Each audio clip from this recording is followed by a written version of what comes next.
From all indications, there were multiple shooters who fired dozens of shots, perhaps more than 50. Remarkably, all of those bullets missed a baby who was sitting in. The story of Gabrielle "Gabby" llers was a 24-year-old mother has touched so many hearts. This story has moved countless people, not just in Chicago, but across the country. What shocked many wasn't only that she was shot nearly 100 times, but that her 14-month-old baby was also in the back seat during the attack. Some of y'all Chicago gangs, what's happened to y'all? Killing women and kids. Back then, gangs were protecting women, and there were even street rules to protecting kids. Then it shifted to killing the ops. Not only that, it's moved again to dissing dead ops. After dissing the ops, they savage reinvented again to then peeing on ops' grave.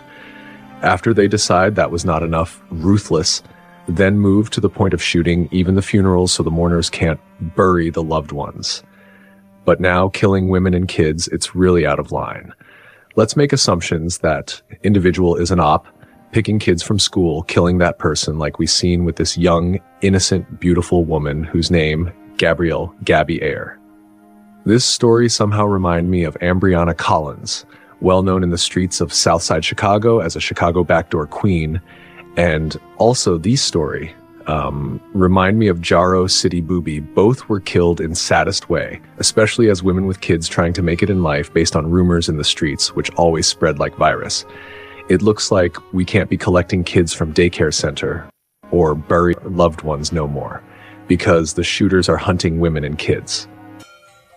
Gabrielle "Gabby" llers was a 24-year-old mother. Gabby was just 24 years old. She wasn't in the streets looking for problems. She wasn't carrying a weapon. She posed no threat to anyone. After graduating from CVS, she was working towards starting her own salon business to provide for her 14-month-old baby, and dreamed that her child might grow up to become a leader or even a lawyer one day. Instead, her life was taken in broad daylight in a scene that felt like something out of a nightmare. Her child nearly died as well. Thankfully, the baby was securely strapped into a car seat, holding a lollipop and crying as bullets struck their mother. It was an incredibly tragic day. There were deeper layers to the situation. Her brother, known in Chicago streets as Risky Band, had affiliations with Shorty Mob, a subset connected to NLMB and Drench Gang. Big Op, a prominent member associated with that set, had reportedly taken on leadership responsibilities while NLMB Cairo was incarcerated on weapons charges. Tensions and territorial disputes intensified during that period. Over time, Big Op, described as a leading figure within No Limit NLMB, was seen feuding with Gabby's brother, Risky Band. That conflict escalated to a dangerous level. The tragedy is complex and painful. Risky Band himself was considered a high-ranking member and alleged shooter connected to the RiskRoads gang, which formed around 2011 and had ties branching from the Four Corner Hustlers, 4CH, and the Black Disciples, BD. As for Gabby, although she was the one killed, her boyfriend was also said to have gang connections, including ties to groups that were in conflict with Shorty Mob and its associated factions. Whether she was directly involved in any of that or not, those associations and the surrounding street conflicts followed her. In the end, that environment of rivalry and retaliation cost her everything. A young mother is dead after being shot while she was in a car on the city's south side. Police say her baby survived that shooting unharmed. Hello again, everyone, on this Thursday morning. I'm Patrick Elwood. And I'm Dina Bair. Thank you for joining us. WGN's Angelica Sanchez is live in the Auburn Gresham neighborhood with the latest on the investigation. Angelica? Pat and Dina, nothing short of a miracle is how the baby's condition is being described, as those that were on the scene tell us that there were actual bullet casings found in the baby's car seat. Crime Stoppers is now offering a reward for any information that could lead to an arrest. Skycab 9 flies over the 7900 block of South May Street, where a white vehicle riddled with bullet holes has collided with a nearby GMC van. Officers located two victims inside the car, a 26-year-old woman and a 27-year-old man.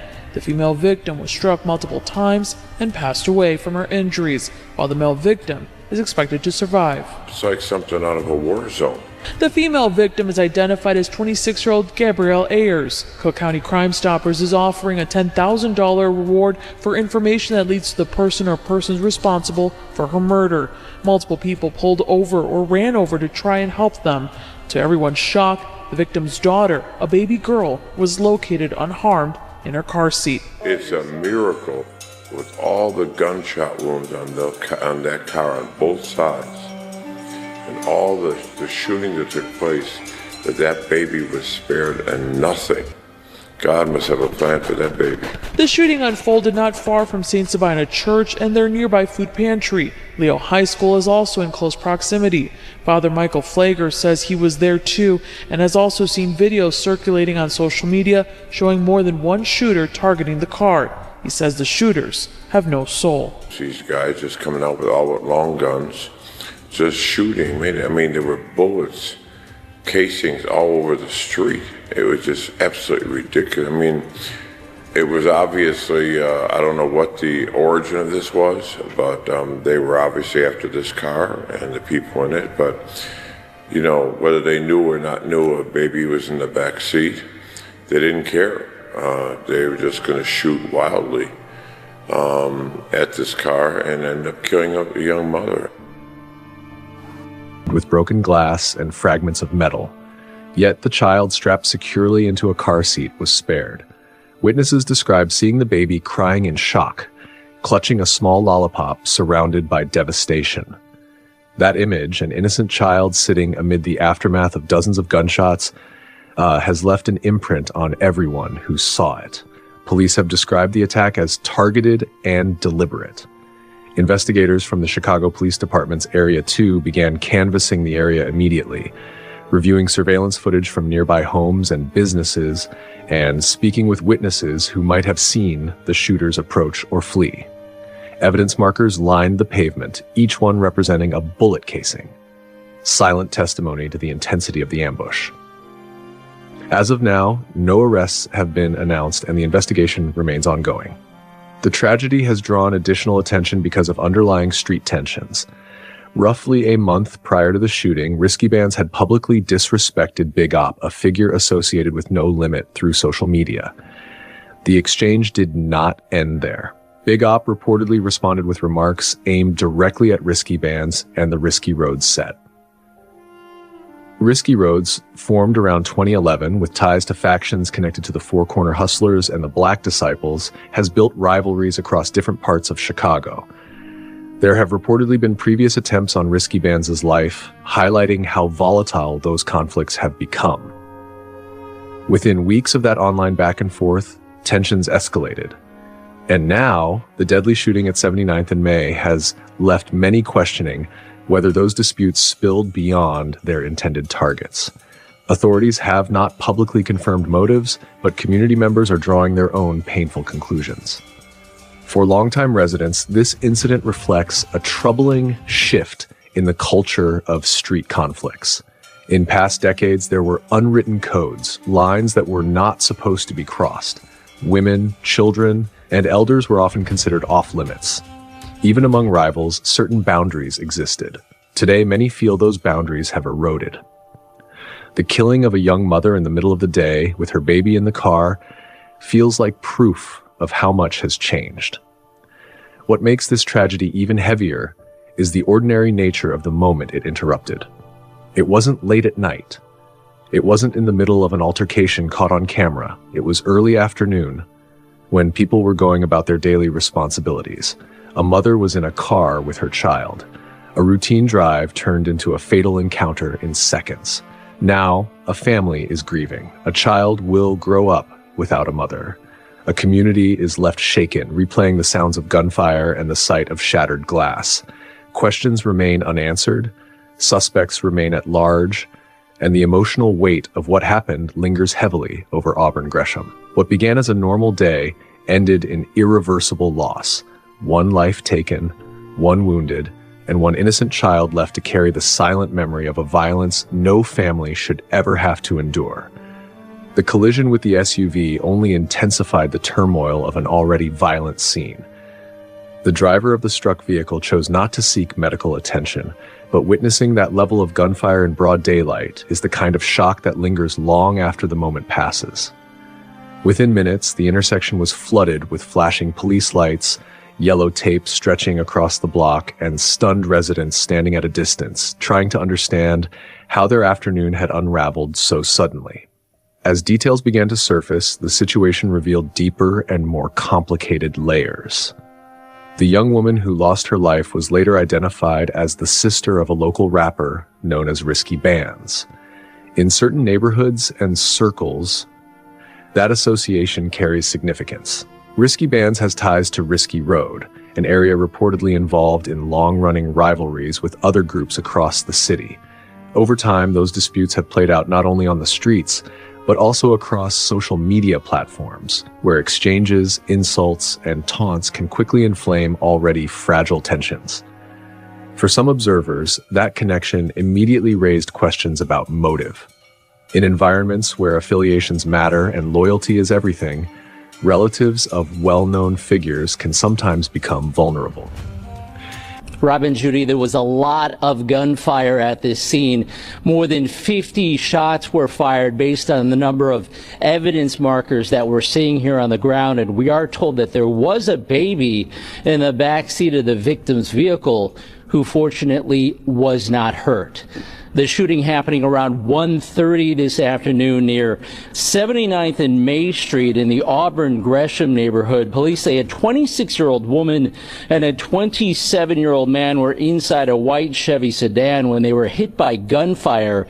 They then crashed their vehicle into a GMC van. Police say the female victim was shot multiple times and taken in critical condition to Little Company of Mary Hospital, and the male victim, police say, was shot in the buttocks and arm and is in good condition at Christ Hospital. The driver of that van they crashed into refused medical attention. Now, a short time ago, I spoke to the godfather of the woman who was shot, who confirms his goddaughter's infant girl, who was less than a year old, was in the back of the sedan.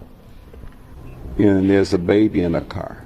These animals have no value on life. This is nothing to them. They need to clean this city up. They need to. This gangs and the shooting and the killing is just unbelievable. The fire department confirms that that baby was not hurt. Police say it's unclear what led to the gunfire, and they say no one is in custody at this time. Live in Auburn, Gresham, Eric Hong, ABC 7. Rivalries and theories lies an undeniable human loss. A young mother's life ended in the middle of the day. A family lost a daughter and a sister. A child will grow up without the presence and guidance of their mother.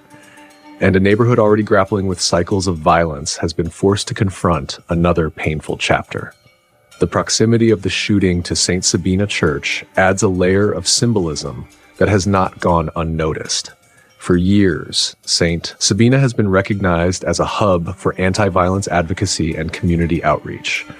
To have such a brazen attack occur within walking distance of a place so closely associated with peace efforts highlights the deep and ongoing challenges facing the area. Auburn Gresham, like many communities on Chicago's South Side, carries a complex story. It has faced systemic inequalities, economic hardship, and the long-standing effects of territorial disputes. But it is also home to families, small businesses, churches, and neighbors who look out for one another. When violence erupts in the middle of the afternoon, it disrupts more than traffic. It shakes the sense of safety that residents work hard to maintain. As detectives continue reviewing surveillance footage and collecting evidence, no arrests have been announced. Investigators are working to reconstruct the timeline, how the shooters approached, whether there was any pursuit beforehand, how long the gunfire lasted, and what events may have led up to that moment. At 1:25 p.m., each detail matters in determining whether the attack was retaliation, escalation, or part of a broader conflict. Meanwhile, conversations continue both online and within the neighborhood.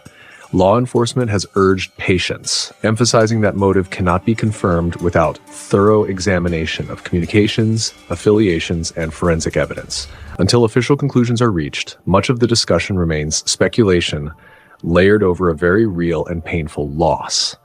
What cannot be debated is the magnitude of the violence.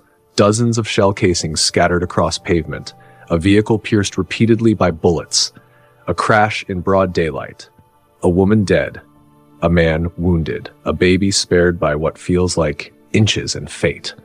In the days following the shooting, grief has spread outward. Friends and relatives have expressed sorrow and disbelief on social media, remembering the young woman beyond the circumstances of her death.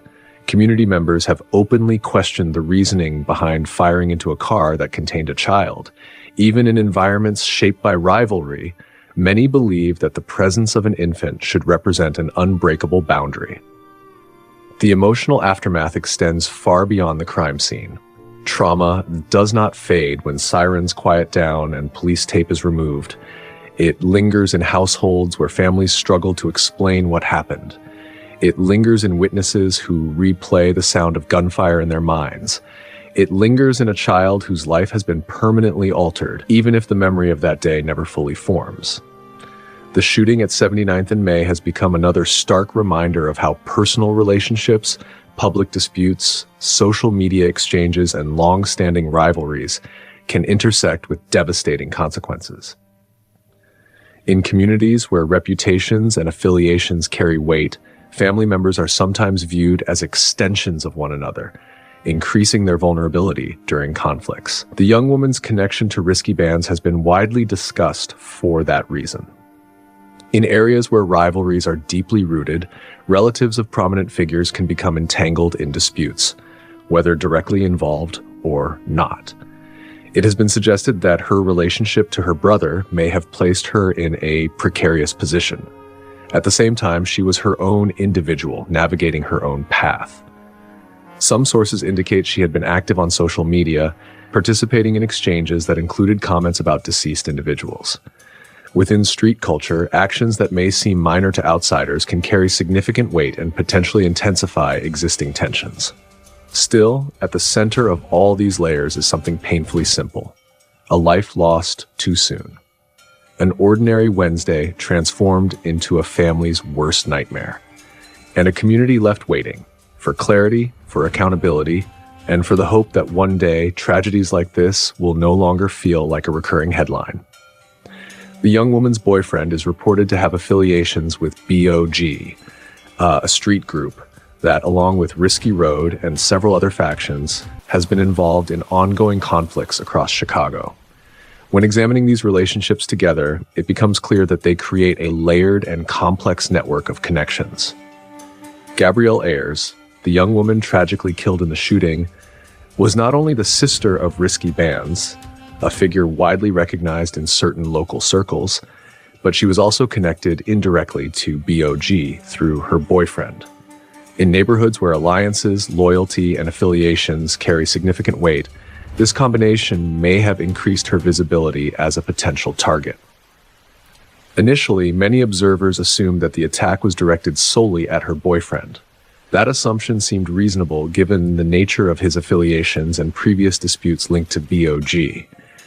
However, as more details emerged about the attack, questions began to surface about whether Gabrielle herself may have been deliberately targeted. Being in the vehicle with her boyfriend placed both of them in immediate danger, particularly given the apparent planning, coordination, and determination exhibited by the assailants. The nature of the shooting, targeted, precise, and relentless, suggested that whoever carried it out intended to inflict maximum damage, and both occupants were clearly within the crosshairs of the attackers. Father Michael Pfleger, the pastor of St. Sabina Church, which is located just steps from the crime scene, spoke about the incident with both sorrow and a sense of urgency. For decades, Pfleger has been a leading voice in Auburn Gresham, advocating against violence, working to support families, creating safe spaces for children, and encouraging peace initiatives within the community. Speaking about the shooting, he reflected on the survival of the infant. Thank God the baby is so young. They probably won't remember this day, but they will know that their mother was taken from them, he said. Father Pfleger emphasized the gravity of the attack, noting the shooters were armed with long guns. He added, "This is unacceptable. Somebody needs to be held accountable." If anyone knows who did this, the cameras in the area may give us the evidence we need to catch them. Justice is long overdue. In a leading voice. Let me also say this. As long as guns are part of America's wardrobe, as long as it's first line of offense, you're mad at your spouse, you shoot. Road rage, you shoot. Mad in your school, you shoot. Mad on the street, you shoot. We used to have our mouths, our minds, and if necessary, our hands. But now guns are the first thing we go to. It's part of our love affair in this country of guns. And until we change that, until as long as we have young people who don't love themselves, don't love each other, and don't have opportunities to do something different, we keep hearing about second chances, but we need to have some first chances for our young people in this city and in this country. I also want to say, Mr. Trump talked often about the legal problem in America, the violent problem in America. I want him to talk about the gun problem in America. The guns that are continuing to get easily accessed. I don't care what things we have, what laws we have in Chicago. I can get in my car right now and 15 minutes in Indiana and get whatever I want and as much as I want. Until we deal with this federally, and until guns outnumber people, we're going to keep meeting like this. We've got to change it. I heard that yesterday somebody else put up a reward, and St. Sabina's is putting up a $10,000 reward today.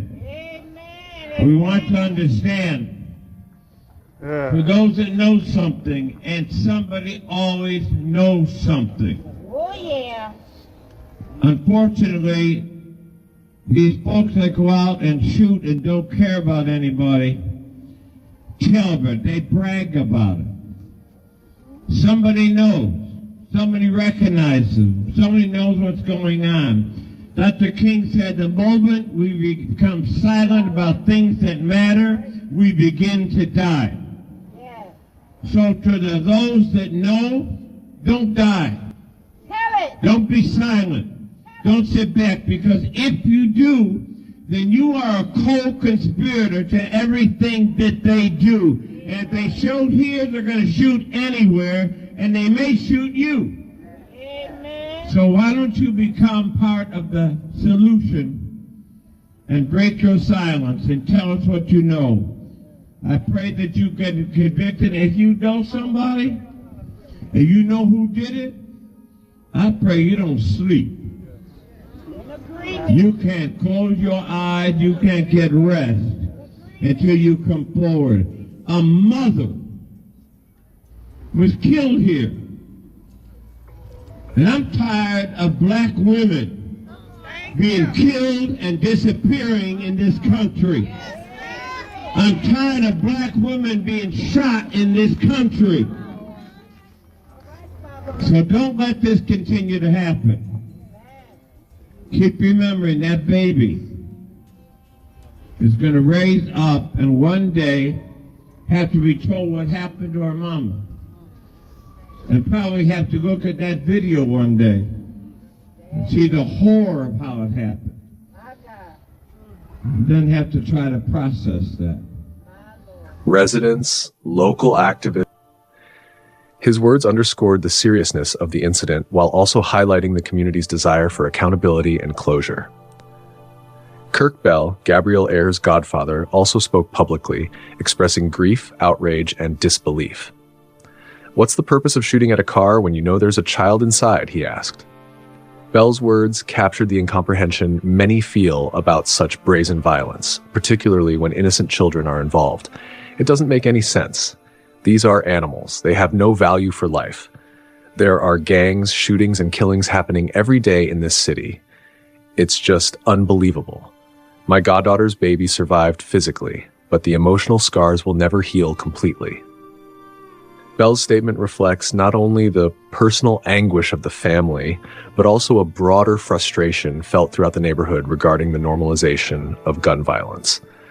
Auburn Gresham itself is a neighborhood with a complex identity. It is rich with community culture, history, and familial ties, yet it has also endured decades of economic challenges, systemic inequities, and recurring gun violence. Streets that once echoed with the laughter of children outside, families gathering on porches, and neighbors exchanging greetings have, over time, been punctuated by sirens, shootings, and crime scene tape. Local leaders often point out that while the neighborhood is resilient and vibrant in many ways, incidents like the shooting of Gabrielle Ayers reflect broader patterns of structural challenges, issues that extend far beyond the immediate circumstances of any single act of violence. According to statistics from the Chicago Police Department, neighborhoods on the South Side, including Auburn Gresham, have been disproportionately affected by gun violence. Experts point to systemic factors that contribute to these patterns: persistent poverty, limited access to quality education, generational disenfranchisement, and entrenched gang activity. All of these forces create an environment in which shootings and homicides tragically become common occurrences. Even so, the murder of a young mother in broad daylight with her child in the vehicle has shocked the community profoundly. It reminds residents that despite the prevalence of violence, certain losses remain devastatingly personal and cannot be normalized. Community responses have been a mixture of grief, outrage, and a renewed call for action. Residents, local activists, and faith leaders have encouraged anyone with information about the shooting to come forward, emphasizing that silence only allows perpetrators to evade accountability. Religious leaders, including Father Flager, have offered prayers not only for the victims and their families, but also for the perpetrators, emphasizing the importance of justice, repentance, and change within the community. Their efforts highlight the dual need for immediate accountability and long-term solutions to break cycles of violence. At the center of this tragedy is the infant who survived the attack. Physically unharmed, the child now faces life without a mother, a devastating loss for any young person. Experts in child development and psychology note that exposure to violent events, even without physical injury, can have long-lasting effects on emotional health and development. Counseling, stable caregiving, and strong familial support are crucial to helping the child navigate the trauma they experienced. While the infant's physical survival is a small mercy, the psychological impact will require ongoing attention and care for years to come. Analysis of footage from the scene and reports from witnesses provide insight into the meticulous nature of the attack. Observers have noted that the gunfire appeared concentrated on the driver's side of the vehicle, where Gabrielle was seated.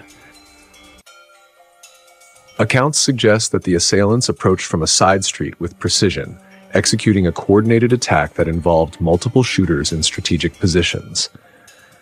One individual reportedly fired a Draco-style firearm directly into the car from close range. Another shooter targeted the rear window.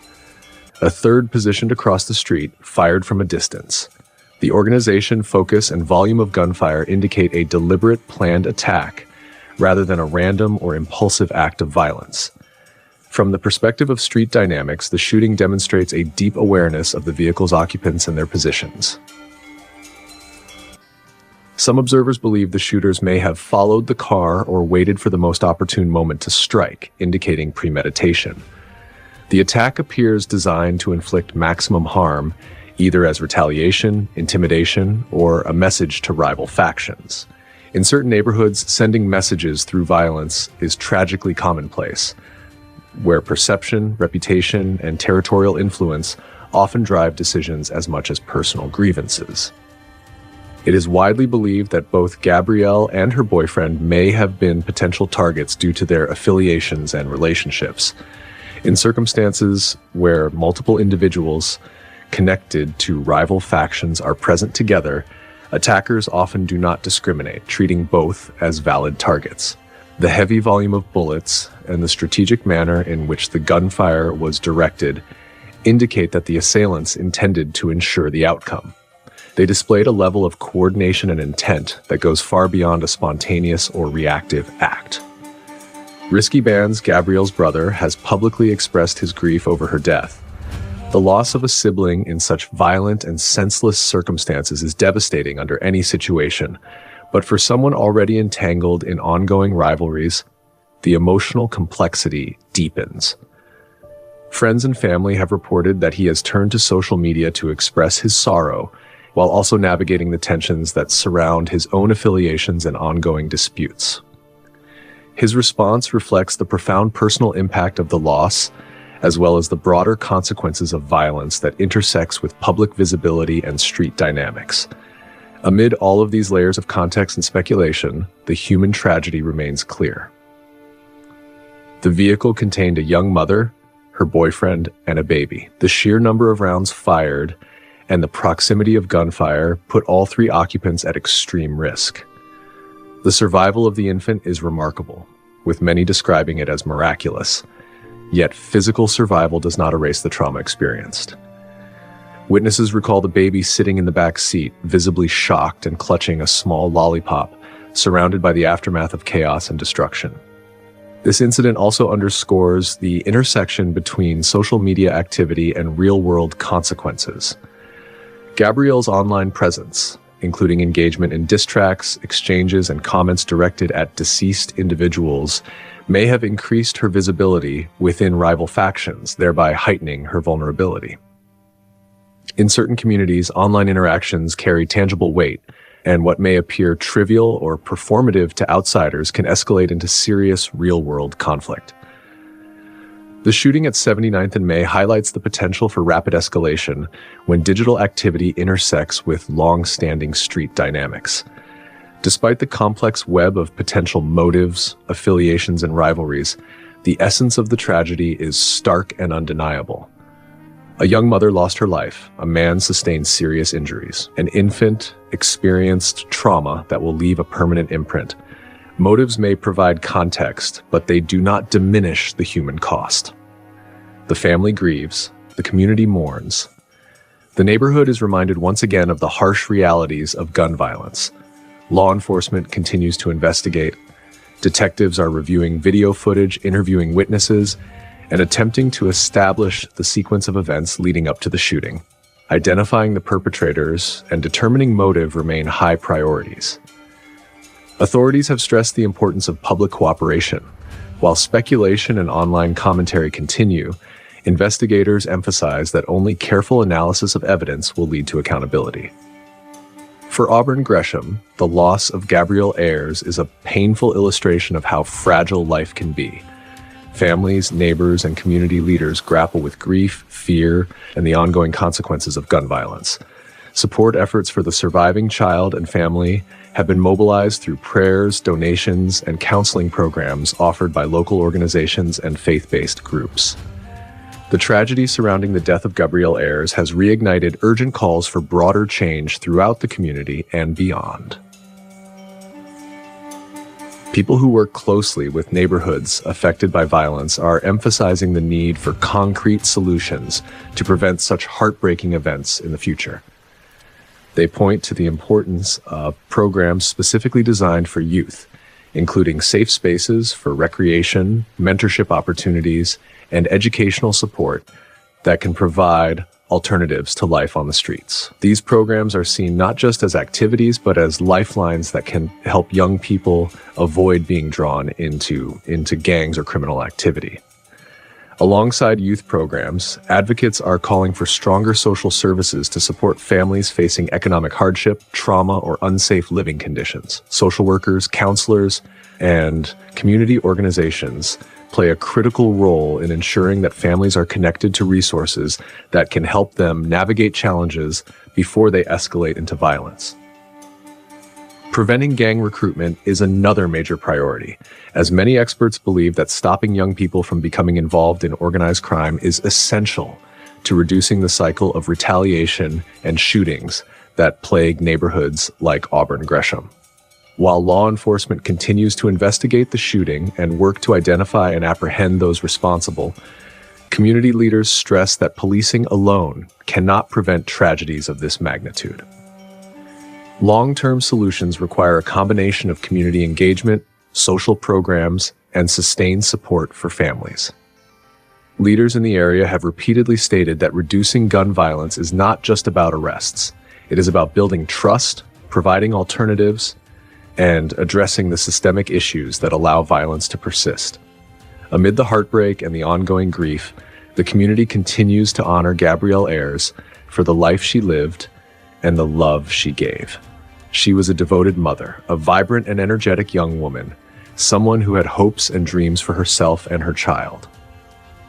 Her life, tragically cut short, serves as a powerful reminder of the human cost of violence. The surviving infant, though spared from physical harm, represents both heartbreak and hope. This child is now growing up in a world without their mother, but also surrounded by a community determined to protect, support, and care for its most vulnerable members. The infant's survival underscores the importance of family, community, and intervention programs that can ensure children are nurtured even in the wake of trauma. The attackers who carried out this horrific act remain at large, a fact that weighs heavily on families and neighbors alike. Yet, even in the face of fear and uncertainty, the response of the community has been remarkable. Residents have come together to support the grieving family, raise awareness, and call for justice. Local organizations, faith leaders, and volunteers have worked tirelessly to ensure that the tragedy does not go unnoticed, and that the surviving child receives the care and attention they need. This response demonstrates resilience, compassion, and a shared commitment to making the neighborhood a safer place for all. The shooting itself stands as a stark and urgent reminder of the need to address gun violence comprehensively. It shows how personal relationships, family ties, public disputes, and street affiliations can intersect with deadly consequences. It is a cautionary tale of how quickly ordinary life can be shattered by violence, and how easily innocent lives can be affected. Beyond affiliations or motives, this is a human story, a story of love lost, of innocence disrupted, and of communities left to cope with fear, grief, and uncertainty. In Auburn Gresham, the echoes of that violent day may eventually fade, but the impact will endure for years. The grief of the family, the trauma of the surviving child, and the broader community's collective sense of fear and loss are lasting reminders of the vulnerability that exists in neighborhoods affected by ongoing violence. Every element of this tragedy, from the meticulous planning of the attack to the miraculous survival of Gabrielle's infant, highlights both the dangers residents face and the urgent need for meaningful interventions. The community's reaction to this tragedy is also a reflection of hope and determination. It underscores that while violence may be pervasive, it does not define the spirit of Auburn Gresham. Families, neighbors, and local organizations are working together to provide emotional support, counseling, and resources to help those directly affected by the shooting. The memory of Gabrielle Llers continues to inspire efforts to create a safer, more supportive environment for children and families. Ultimately, this tragedy emphasizes that gun violence is not simply an individual problem. It is a societal issue with deep roots in systemic inequities, economic hardship, and social instability. Reducing such tragedies requires comprehensive strategies that address both immediate safety concerns and long-term structural challenges that perpetuate cycles of violence.